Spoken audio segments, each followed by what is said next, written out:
I guess this will be a little intro if anyone decides to listen to this. We decide to share it. Um, my name's Tom Emerson. I'm living in Canberra. I run a movement studio here called Praksis, and I'm speaking with Brian. Brian, maybe you can introduce yourself. Yeah, I'm Brian Johnson, and I am in Dallas, Texas, and I have a studio called the Movement Standard. Right. So basically too, I guess either of us could jump in here, just through the powers that be on social media, connecting and finding one another and realizing that there's some similarities and cohesiveness among not only teaching but philosophy and other ideas and concepts. So we thought it would be potentially valuable, if not even just for ourselves, but for other people that might want to hear this, to connect to something that we're tapping into in these very raw conversations. We have no agenda, there's no topic list, there's no editing. It's very much just like, hey, this is what comes up, that can range anything from the practice itself to organizing schedules to philosophy of life and mind and everything else in between. So anyways, I think we connected on that because our studio in Dallas, like, one of the things that I'm definitely much more interested in is taking this concept of a movement practice and applying life, or applying it as a lens to view life and to organize certain ideas and philosophies and behaviors around using movement as almost like a petri dish, so it can inform life in some unique ways, and to use it to test certain principles and ideas, and really that started with just informing my own life and practice. So that, for me, has gotten into a more, what I would consider, at least in my own view, a more holistic view of, or more integrated view of,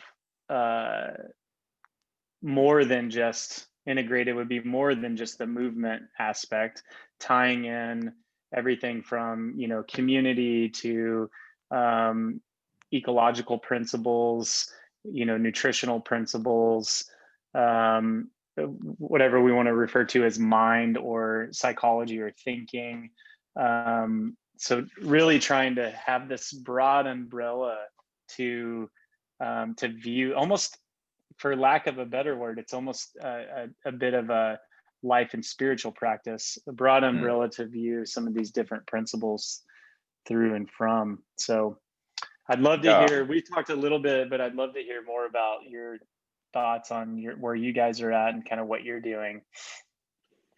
Yeah, I think we're in a novel time in human history where there are just far more options and far more open questions about, well, what should I be doing? What could I be doing? What should I be doing?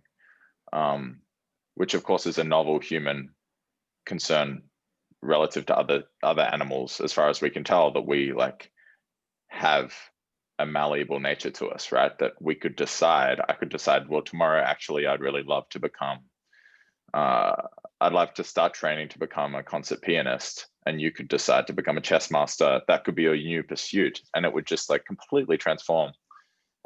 Setting an intention like that would completely change your day-to-day life and completely change you in almost all respects, right? We have this shared nature with the other animals, that we have certain needs that need to be fulfilled, and then you could say there is a certain social element, for instance, that's common to all human beings, where we really need each other.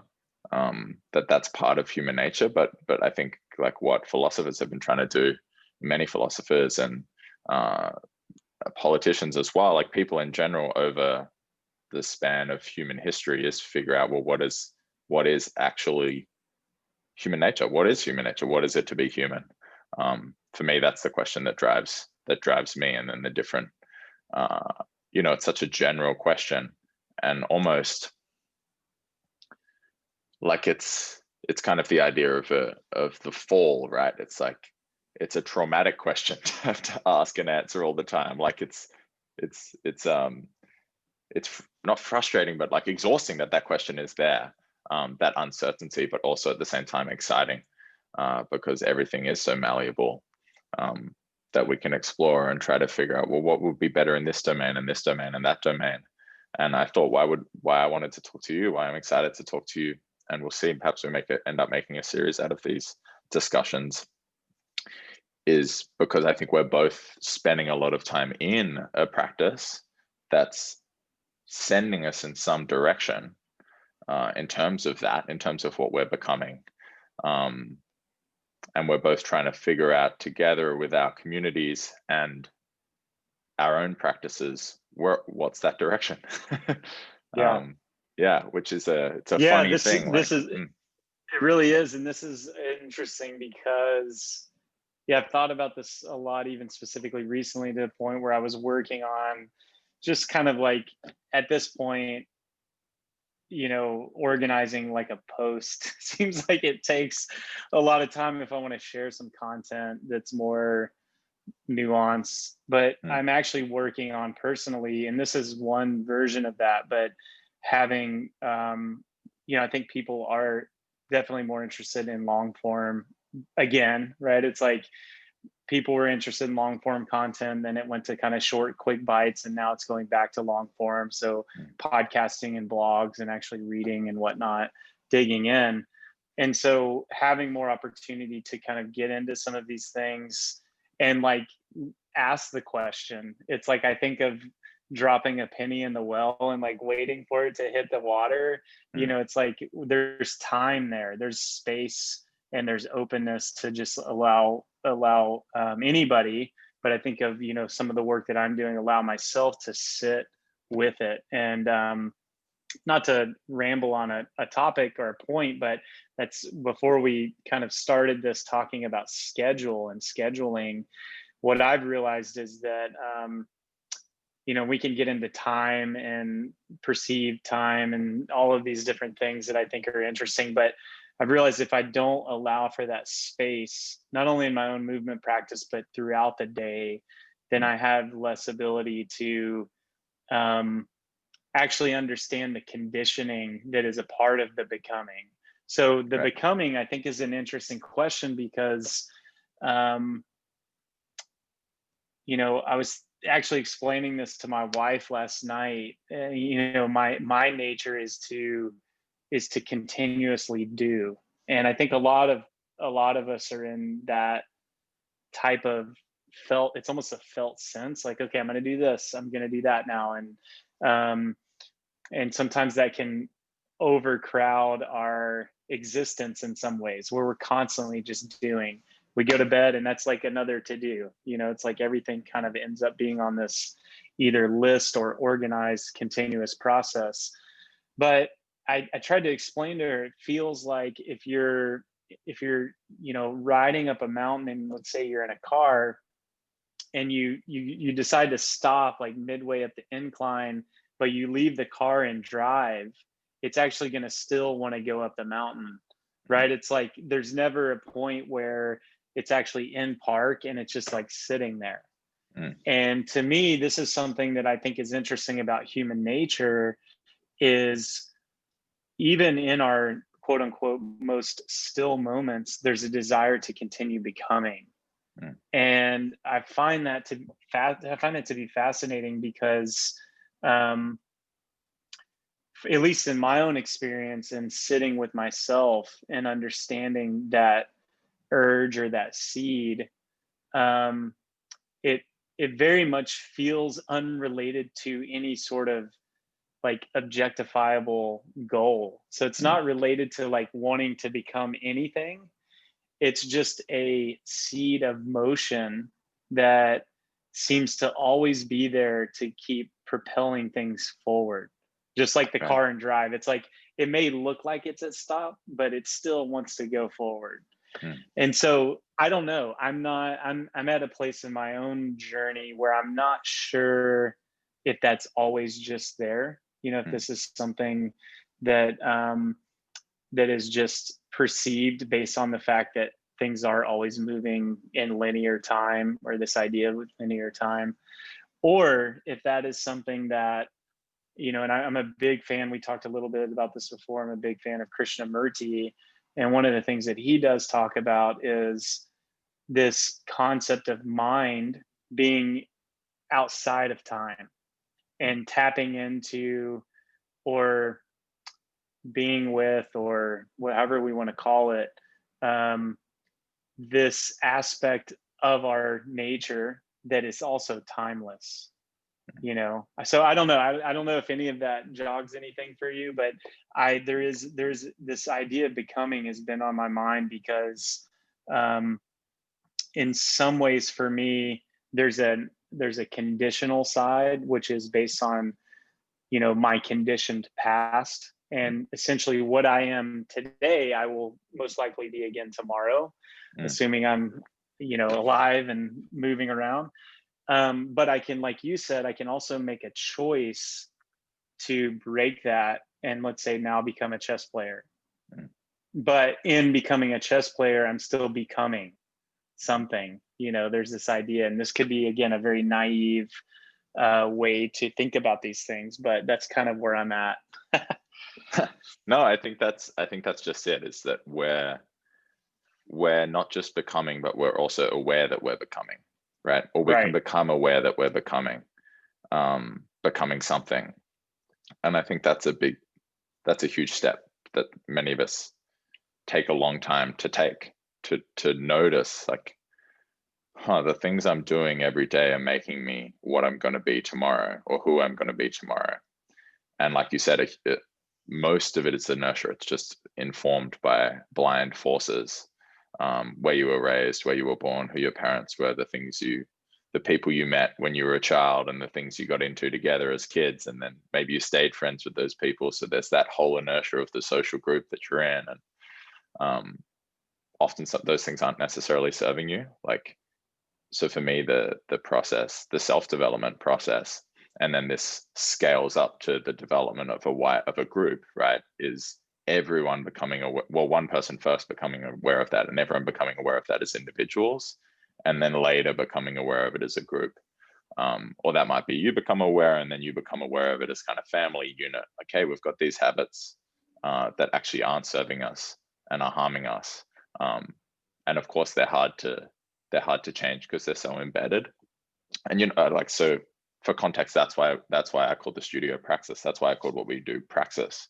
Love that name. It's yeah, just, by the way. Yeah, it's practice. Thanks, man. Thanks. Yeah, it's just practice. Like, whatever you're practicing, you're becoming. And that's whether or not you decided to practice that thing. It might be that you're holding yourself in a way that your father held himself when you were growing up, and actually that's creating all this discomfort in your body. Just to provide a simple example, or we see this, right, that you'll have a similar gait to the people, to your father or to a brother, or you'll all move in a similar way, and that's just all this osmotic transfer that's taking place as you grow up. And I think it's really exciting. I get really excited by the prospect of noticing those things and uncovering them, and then deciding what direction do I want to change, what direction do I want to move in, knowing that such small changes, because they're cumulative, because they have a cumulative effect, can have a massive effect over time. So that becoming's there always, right? Like, you're traveling always, because that's time. And we have this extra ability to be aware of it, to be aware of the fact that what I'm doing today has an effect on tomorrow. And that's that difficulty that I mentioned before, is like, now that creates a divorce, right? That puts me outside of the present moment, above time, like you mentioned, in a way, like observing, there's me yesterday, and then there's me today, and then there's me tomorrow. And I have some ability to be like pulling strings to make adjustments, which is amazing, and can lead to amazing progress and all sorts of brilliant things that we think of as uniquely human, that are uniquely human. Like, we completely transform the world thanks to that ability. I wouldn't bother starting to build a house today if I didn't know there was going to still be the foundations there tomorrow, right? but it also does take us out of time, and that can be a problem. That can be a problem too. Like I had an afternoon alone a couple weekends ago with nothing to do. I was like, man, I've got nothing to do. And rather than, because this is, I'm sure, your tendency, and it is mine, rather than filling that with, because there's always things to do, right? Like there are always things that you could do that would make tomorrow easier or better, or would change you. Like you can always fit in more practice, more training, more prep for your community, more class prep, more on and on and on and on. But what about just having an afternoon where you lie on the floor and look at the ceiling and resist that urge? It's an interesting experience if you're not good at it and not comfortable with it, which is the case for me, because our culture, and probably, I mean, society in general, all human societies value that part of you that wants to do something for the sake of tomorrow, like, because that's good for everyone else. Yeah. Right. But sometimes it's good for you to do something that you're not trying to extract something else out of, right? Yeah, and that's also a good point, because I was actually also thinking about this earlier. I was doing some movement quality work and some standing pole, and just standing, like staring at the wall, and it brought me back to maybe like 3 years ago. I did a Zen meditation retreat. It's called the session, where you up for anywhere up to 4 to 7 days. Zen, I'm not sure how familiar you are, but it's very disciplined and somewhat, you could say, like rigid practice. It's like sit, just keep sitting all day. So for the entirety of the retreat, I'm staring at a white wall, very similar to this, and the thing that actually allowed me, I guess, or the reason I was able to get through it, is that I had given myself that permission, and obviously there were times throughout the sessions that I'm just like, man, I'm done with this. Like, I'm ready to get up, and you have these ebbs and flows, just like a movement practice. But one of the things that brought up, and that what you're bringing up reminded me of, is this idea of permission.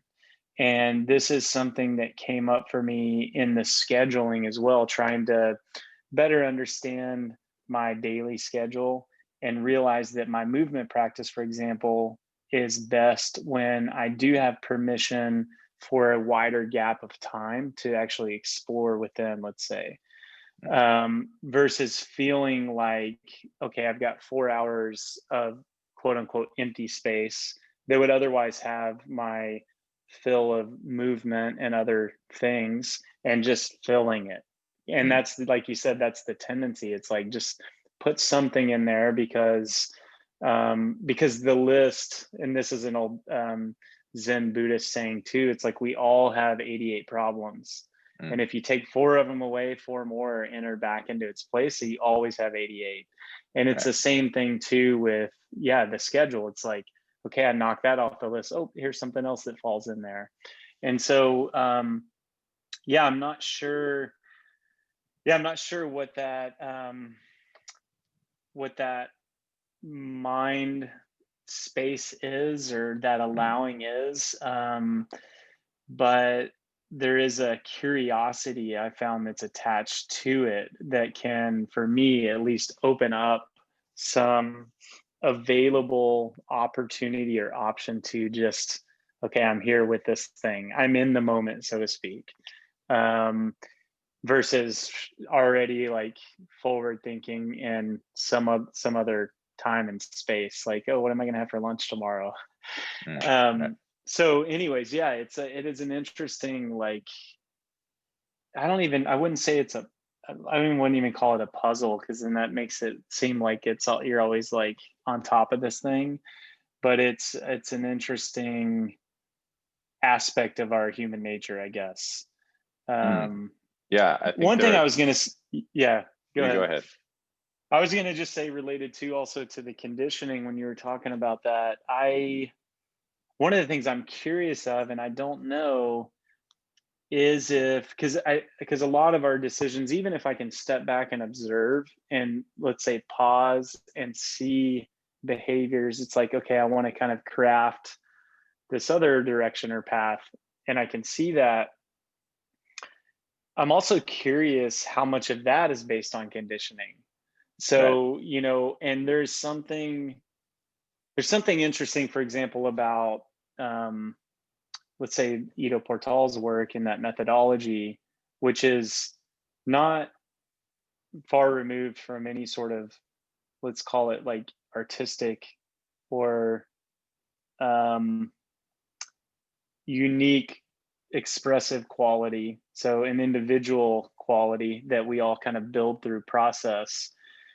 Ultimately, I think that's the intention of a practice like this, is to put you so much in touch with process and technique that eventually you start to build your own, and you start to express and individualize your own process. And to me, that is the originality, not related to conditioning. There's like a spark of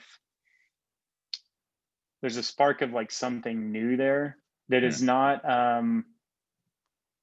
maybe that is original. So it's like originally yours, not just based on the conditioning of where either you think you do want to go, like AKA, let's say I want to learn a handstand, or where someone else thinks I should go.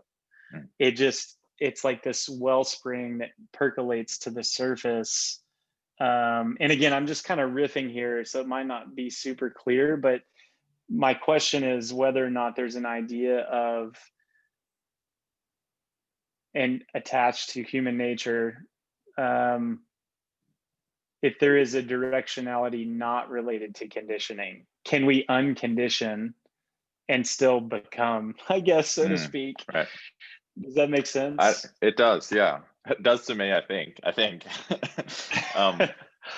Yeah. I think there are different modes we can be in, right?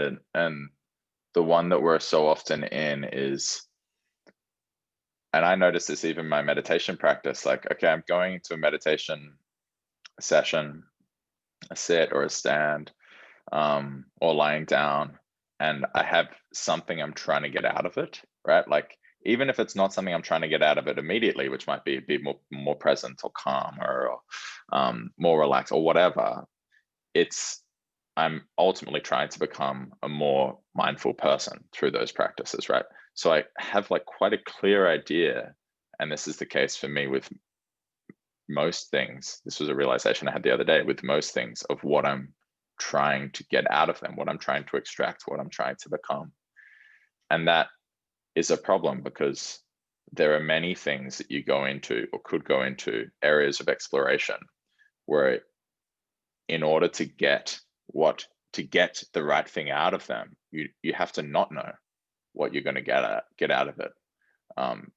If you already know what you're extracting, like I noticed this with myself, if I'm going to watch a movie, I want to make sure first it's a good movie, right? Like, I'm going to check all the reviews. It's like, if I'm going to allocate 2 hours of my time, I want to get whatever I'm trying to get out of it. I want it to be high quality. But like, I couldn't tell you the last time I just sat down and said, oh yeah, let's just watch whatever movie, because we're so precious with our time. And everything can become like that. Like, maybe I want to extract something from this conversation, and that sends it in a certain direction.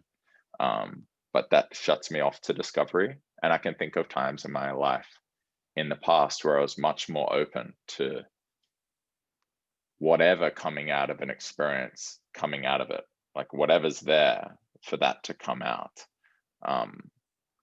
Yeah, and I don't know what the solution is. I think intuition has a role to play in what you mentioned, that like reorienting in a way that isn't preconditioned, perhaps, like isn't already determined by the things you've done before. And that's, I think, that's why we like being inspired. That's what inspiration is. It's someone else doing something that says to you, oh, I could move in that direction. I hadn't thought about that. Like, it's like a collision, a billiard ball colliding into another, and that knocks you in this other direction. And to talk about, like, so for context, for people listening who don't know, both of us or either of us perhaps, We've both been doing the online coaching under Ido Portal's team for, you've been doing it for 7 years, is that right? 6 or 7 years? Coming up on 7 years, yeah. 6.5, Okay, something like that. nice. Yeah, and I've been doing that for 5 years. And I think lots of people who are doing that work have been, in a way, like they've collided with the billiard ball of Ido and his approach, and that excitement of like, wow, there's so much possibility in our embodiment, and set on a path. But like, I feel this way, at least now I'm in a place where I'm going, well, is that the path I want to be on? Or is it not, like almost seeking collisions with some other force or some other person, to see what, maybe we need to reorient in a new direction, while using what we've learned. Because part of that, the process that we're following is one where the tools that are being shared have an intent, like they have a purpose.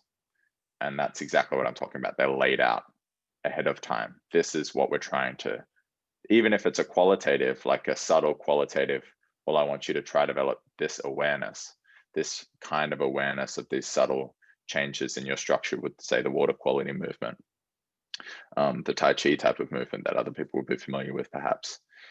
There's still an intention there. There's still a goal. Right? But I do think we miss something.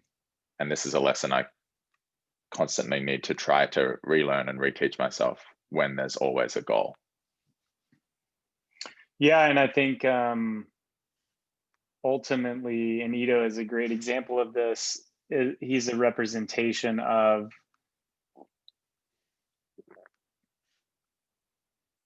building a process around his own process, right? So like he at some point was able to, and continues to, and I don't know him well. I mean, I've worked with him for 6.5 years, but I don't know him personally, where I could say, oh yeah, this is but from my perspective, having done the work and worked with them through the years, is that he is allowing himself that discovery, and then we're feeding off the discoveries. Exactly. So it's new to us, but it's not our thing.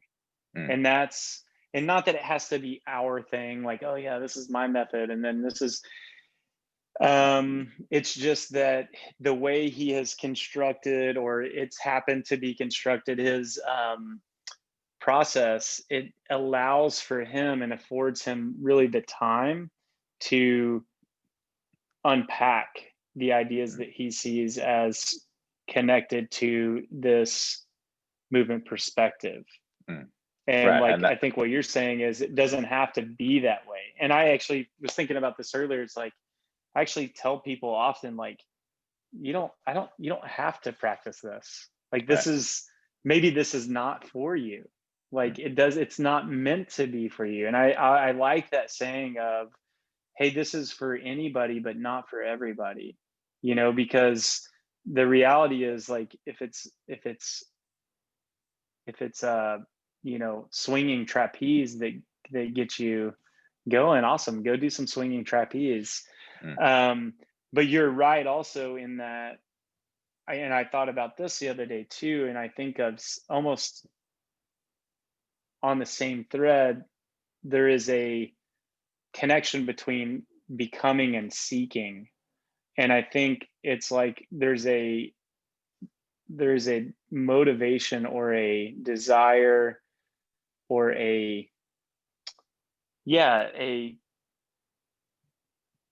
there's a wanting of this little cookie at the end of the thing, right? And I even find myself doing that and kind of recognizing that inside of this type of practice. I am less oriented towards any specific goal, but now my desire, I would say, is oriented toward this perceived unification of movement, or this inclusion of practices. And so now it's like my desire, I'm more interested in seeing how, for example, movement quality might connect to my handstand, or how movement quality might connect to floor work, um, or how that might connect to, something else like what strength work. Mm. But I'm still using it as like you said, it's a tool.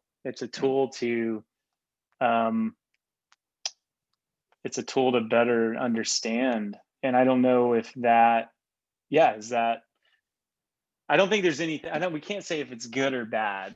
It's just maybe recognizing as it is, it's a tool to understand. In this case, the way that I view it's a tool for me to understand polarities, really, because I think of, it's like this idea of oneness, like in Chinese Taoism, it's like one, and then there's two, and so you've got yin yang, and essentially, while we're alive, we're always exploring these polarities. It's like that is life. It's like life and death, or stillness and movement, or mobile and rigid, strong and weak. And then those qualities, like you said, get even more refined. It becomes even more subtle. It's like, wow, there I was disconnected. Oh, here I'm connected. And I can explore this now it's almost like movement to me is a petri dish. I can take it and explore it under my terms. And then I can take that back into relationship with my wife and family and students, and realize, wow, like my tendency is to actually be more disconnected than connected. So how can I not only embody connection, but how can that embodiment translate into my actual relationships? I find that fascinating, and also fascinating from a biological and ecological perspective. How does, for example, my selection of food based on what I know to be best for me, how does that also affect local and global ecological systems, and et cetera? I find just the interrelationship and the dualities and polarities and all that to be fascinating. Yeah. For me, that's become, like, in the last 2 or 3 years, more clearer and clearer that whatever I'm doing in the movement domain, like that practice, I think about practicing states. You're practicing different modes of being, but it's just different states to be in, different active affective states. So for instance, I like the example of juggling, partly because we use that metaphor, right? Like, oh, I'm juggling a lot of balls are up in the air right now, Right. and when you're in that situation and if you focus on any one of the balls, it's a problem. And that breaks that communication. You lose that connection. It's a break in communication. And actually practicing juggling and noticing how your perceptual system has to shift to deal with that basic problem of having 3 balls and you're trying to juggle them, I really think can serve you in other domains. And it just sounds so absurd if you're not spending a lot of time in the practice, or, it sounds like a crazy idea, because everyone will claim, right, that whatever they're doing is like, well, this will make you a better person in all these other ways. It's not just going to benefit you in the thing that you're doing. It'll help you all these other spectacular ways that you wouldn't think it would. But yeah, I think if you approach and conceptualize your practice in that way, it does.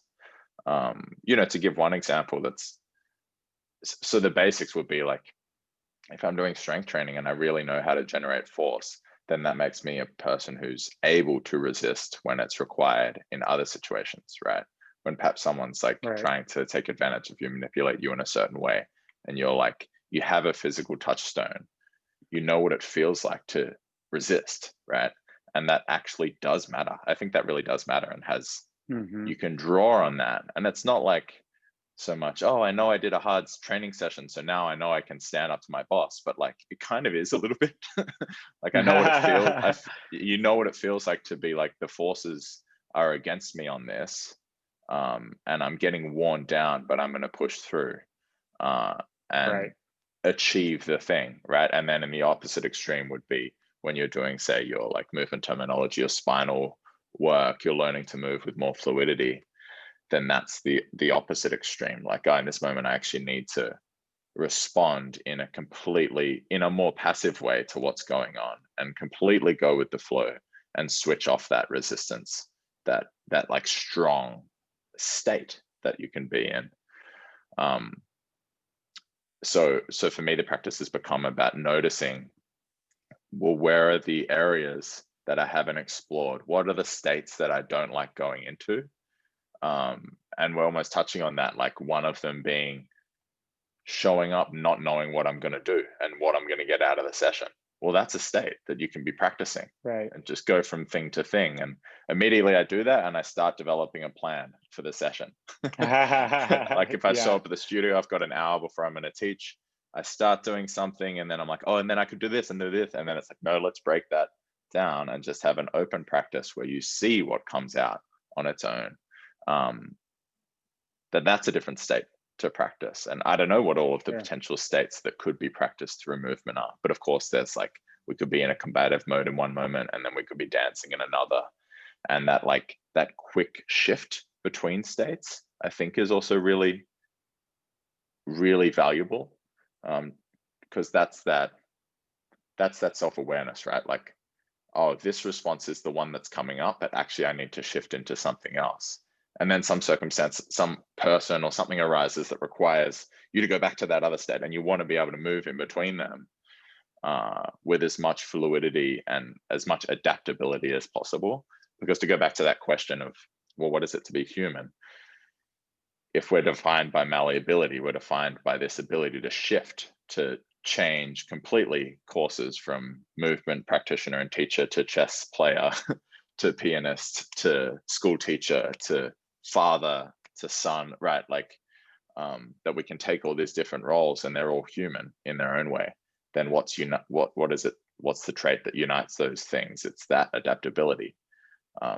So I at least feel that way. Like the world can open up to us more the more we're able to adapt to different things arising. Absolutely. Yeah. And I think that's like what you said, it's what's got us to this point, right? At least a very big part of it. Yeah, and one of the things that comes up is, you hear, and I also believe this, that with a specific mindset, or a certain mindset, I should say, or an open mindset, someone that bakes bread could equally have some similar findings, right? But one of the things I do, and here's two movement guys talking about and selling movement, but one of the things I do truly believe about movement that is unique to many other journeys or methodologies or entry points into something else deeper, whatever you want to call it, is that there is a unique opportunity. I don't even know if that's the word, but there is a unique byproduct that is building a new type of intelligence, or not even a new type of intelligence, it's uncovering intelligence. And so this idea of adaptability to me also is akin to intelligence. And intelligence is knowing how to use your senses. So it's like we've got touch, we've got hearing, vision, we've got taste, smell, etc. Thinking, I would call a sense. But how these things all interact and interplay, the brain is everything, right? And we've moved the brain to only being the thing, which is related to or strictly correlated to just thinking, when the brain is also feeling and touching and hearing and smelling. And so a beautiful thing about movement is that it puts us in scenarios and situations where the senses are peaked in different ways, or they're organized in different ways, and those different ways also change our states, like you were mentioning, but also builds a new, we could say in some ways, a new map. It's a new map of intelligence that allows us to better, I think, organize ourselves in our world. And organize, what I mean by that is, help us think more clearly about what we need, and help us organize the world around us. Because in some ways, we could also say that humans are good at basically taking something that's disorderly and bringing some sort of order to it. So, it helps us understand and kind of bite-sized chunks how to make something orderly that was once chaotic. And so in that process, again, the map gets more clear because we've traversed more territory. And in doing that, we also, again, we become more present with our senses, with our actual movement in the process. That's one thing that I think is a really interesting maybe rabbit hole to go down, is this idea of what intelligence is. Because personally, I think that a lot of what has and continues to get us in a situation that is against our, and I guess you could say human nature is anything that's been created in some ways, but what goes against our human nature is just shutting off these other senses and our ability to be intelligent and just kind of evolve on the thinking mind. And so I'm rambling a bit, but I've been thinking a lot about intelligence recently, and inspired by this idea that it's like a whole body intelligence that we're talking about. It's not just intellect. Right. Yeah, and an idea that perhaps attaches to that thread or doesn't, but it doesn't matter if it doesn't. An idea I looked at when I was studying was the idea of an extended mind. So this is something that cognitive theorists and philosophers talk about, have written about. There's an author called Andy Clark. I think he might have just written a book called The Extended Mind, something like that.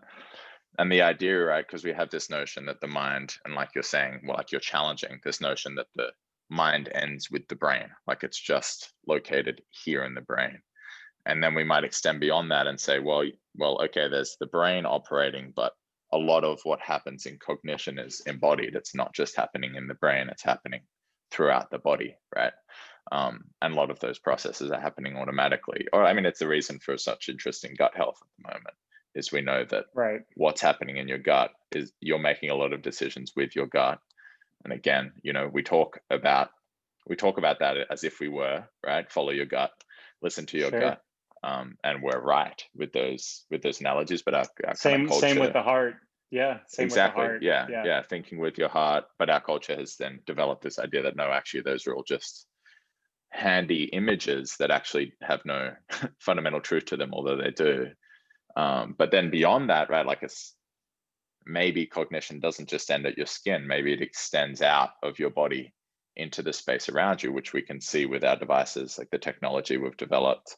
The example they write about is, if I have a notebook that I'm using to record down things that I want to remember, is that so different from memory that's stored in my brain? Because if you're just drawing a line at brain or at skin and saying the mind ends there, it seems to be arbitrary if you can retrieve things you want to remember from the notebook in a very similar way, functionally speaking, to how you retrieve them from the brain.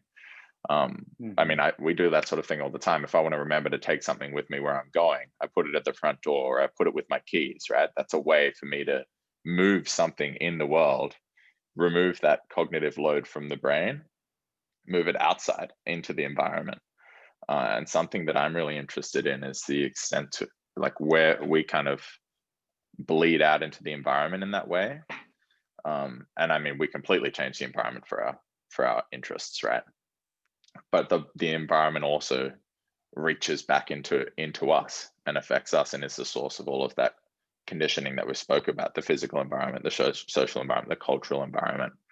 And the practices our practices can provide an opportunity to explore that dynamic and to shift it in new directions, in the same way that leaving, like if you came and traveled to Canberra, or I came and traveled to you, we would have that culture shock, which gives you an opportunity to establish a new relationship with your home environment when you return. That's why we love traveling, right? Is it's a divorce that, like, and you lose a part of yourself. That's what culture shock is. The part of you that was extended out into your environment, that part of your being gets like stripped away from you when you leave. And then you go, oh, but I'm used to having, or maybe you really do use your notebook a lot and you don't have it. Or we do this with our phones, right? Shit, I don't have my phone. How am I going to do anything? I've lost this part of myself.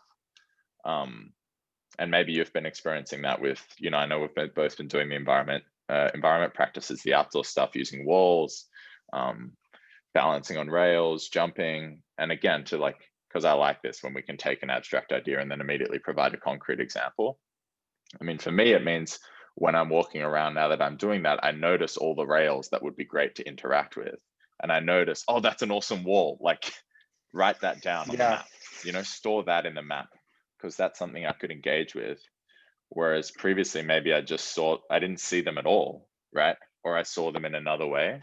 And this was something that really struck me about the movement practice, is how it affects perception in that sense, how it affects the way we're seeing things literally, right? Because if I really love moving in a park and I see a green space, that's an exciting prospect. That's an opportunity for movement, right? But if I'm a property developer and I see an open green space, that's an opportunity to completely flatten, level that space and build a development up on that lot, right?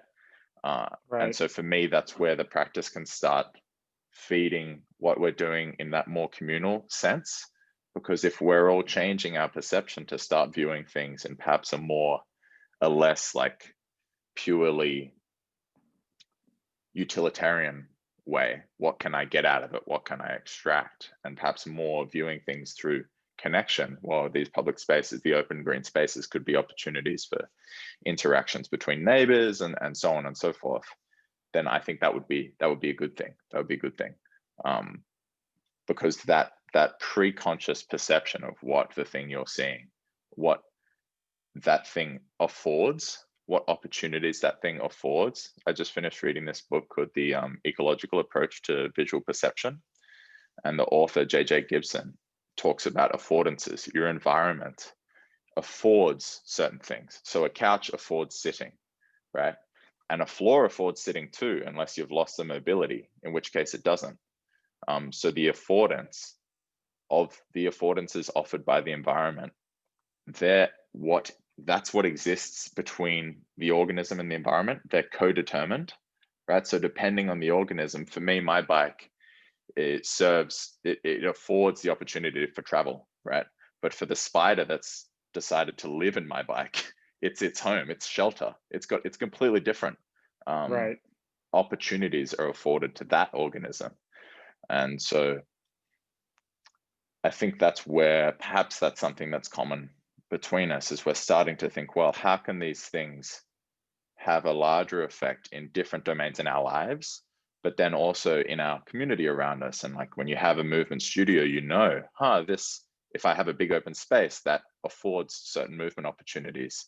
And if we have a communal space where people can be where they're not practicing, well, that affords the opportunity for conversation outside of class. Or there are bars hanging everywhere, and people come in and go, oh, well, I can just hang from a bar. And you see that immediately changes behavior. And for me, that was a really intentional thing. And that was what really fed the design of our studio. Well, what if all the lights are really warm rather than being fluorescent? They're warm lights. So you come in and that affords a certain state of being, which is very different from the state of being that's afforded by the fluorescent factory farm lights that are in the office. Sure. And we've talked about quite a bit of this too, and not only in the original kind of idea of the space where we're at now, but also just with the pandemic, because we really haven't been able to use our space like we were pre-March before all that happened. And so it's really kind of expanded our perception of what is needed and what a space can be and provide. And the nice thing about this environmental work is that like you said, it opens up a broader dimension of what is possible, and you start to see doors a little bit differently. You just look at the world around you a little bit differently. And I do find too interesting just this idea of industrial design, like what typically goes through in that process of like how people use a door handle, for example. Like there's so much thought into the world around and how it's actually used and received, that I don't think on a day-to-day basis we pay much attention to. So for example, like me now doing one of the things that's come up doing the environmental work is that, you know, when I originally went to build this space, one of the things, this was 4 or 5 years ago, one of the things that I was interested in was creating this like beautiful space that had like, you know, nice wood floors and was, you know, white and very welcoming with some greenery and, you know, a very nice space for people to enter into and have a matching aesthetic of the practice, because I was more in kind of this aesthetic idea of the practice. So it looks a certain way and feels a certain way. My tune is definitely a little bit different now to where I can go across the street to a, you know, the place that the studio in, it's kind of it's like an area that, you know, 5 or 6 years ago was a little rough and tumble, but it's kind of going through this gentrification, and the school across the street's a little rough and tumble, you know? And so like some of the work I'm doing on the wall, it's like the other day, it's like I'm jumping and landing on the wall and there's like, you know, just like trash next to me. And, you know, it basically it was in some people's perception and maybe even mine 4 years ago, it had been what I would consider ugly, you know, to whereas now I look at that and I'm like, damn, this is beautiful. This is a beautiful thing, you know, as I'm sitting there practicing. And I made a joke with one of the guys online, one of the other students, that there's a high correlation between good walls and dumpsters, because usually they're, you know, they've got a nice concrete setup around them. And so I'm sitting there practicing on the wall and a dumpster garbage truck comes up to take the, you know, and it's like, it's all beautiful. And so, so that's another, just again, it's another change in perception based on environment and what's available, as well as based on a, maybe we could say even an openness for you and I to want to even go that direction, right? It's like we could have easily just said, you know, I just want to stick with some strength and handstand work and do a little bit of spinal work here and there.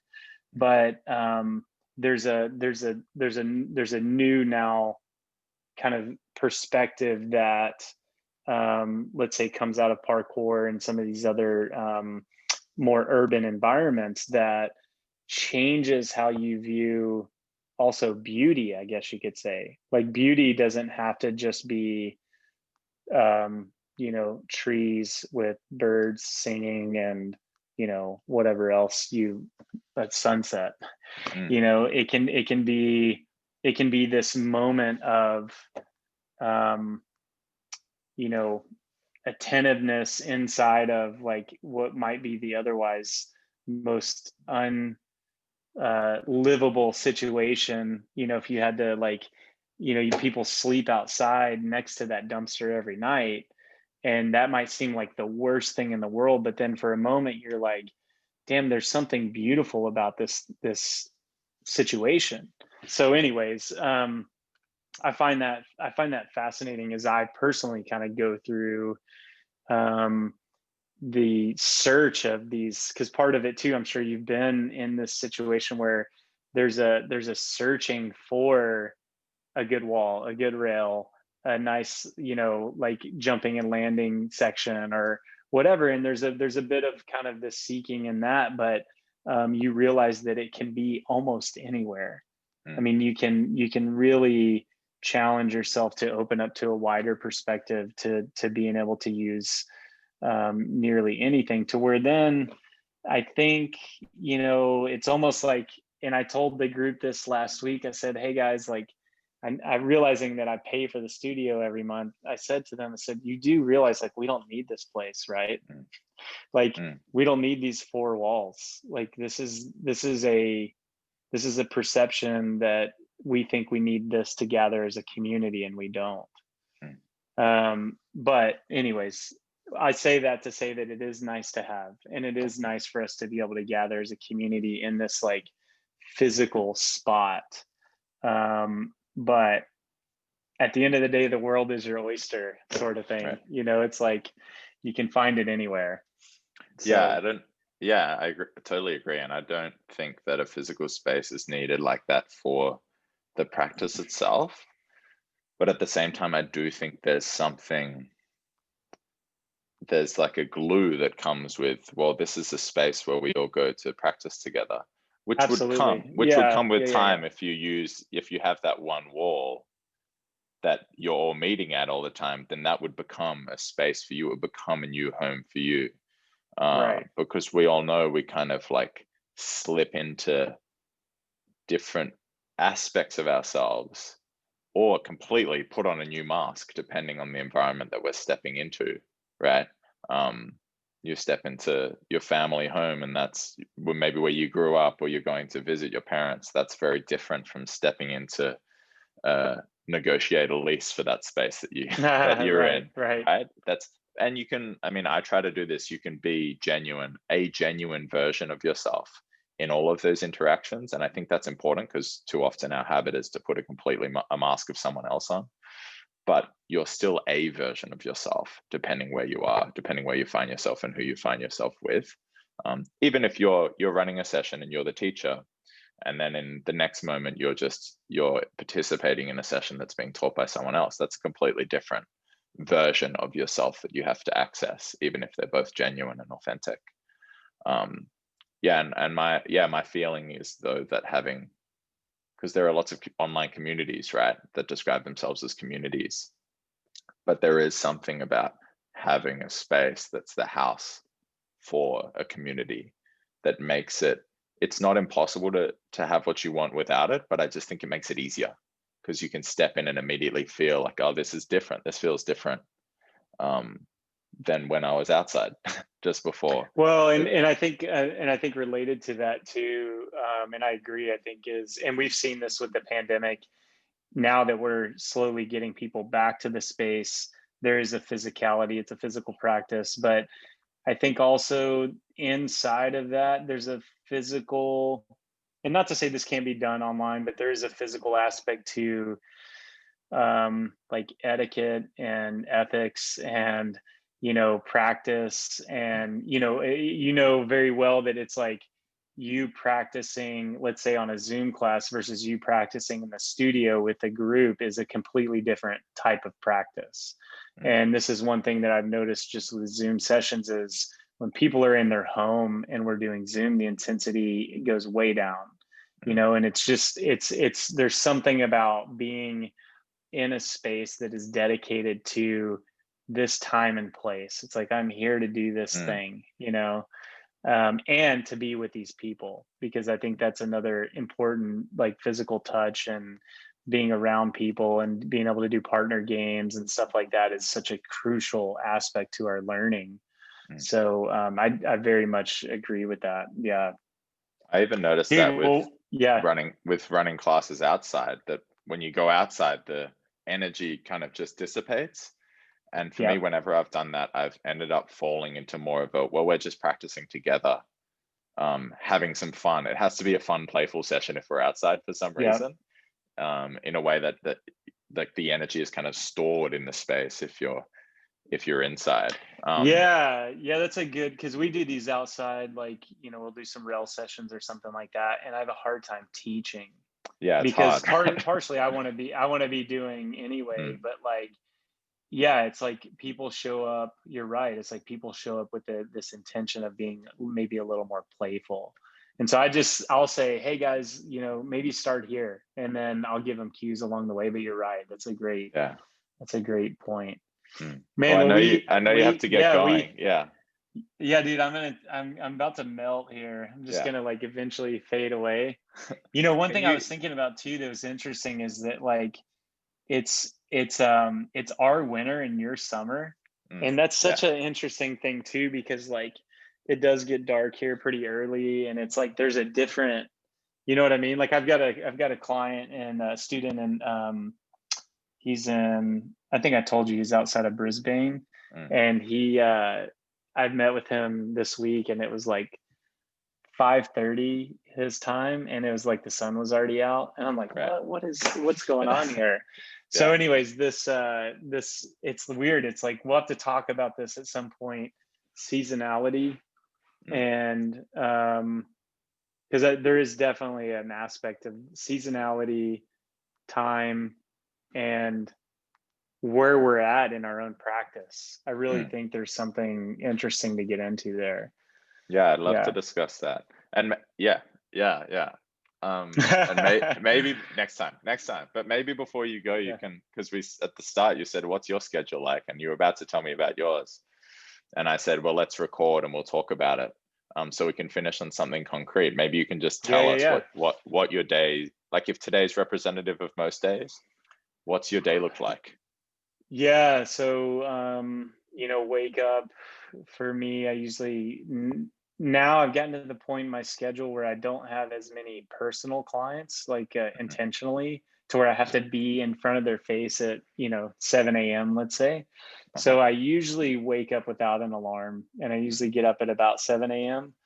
And but then I'm in front of a client by 8. So, do my thing, I actually do like a matcha and whatnot in the morning, get going. Sometimes I'll fast, sometimes I'll eat, but usually I'll train clients for a couple hours, like privates, and then from about, let's say, 10-ish until about noon is my first practice. And then depending on the day, we might have a noon session class.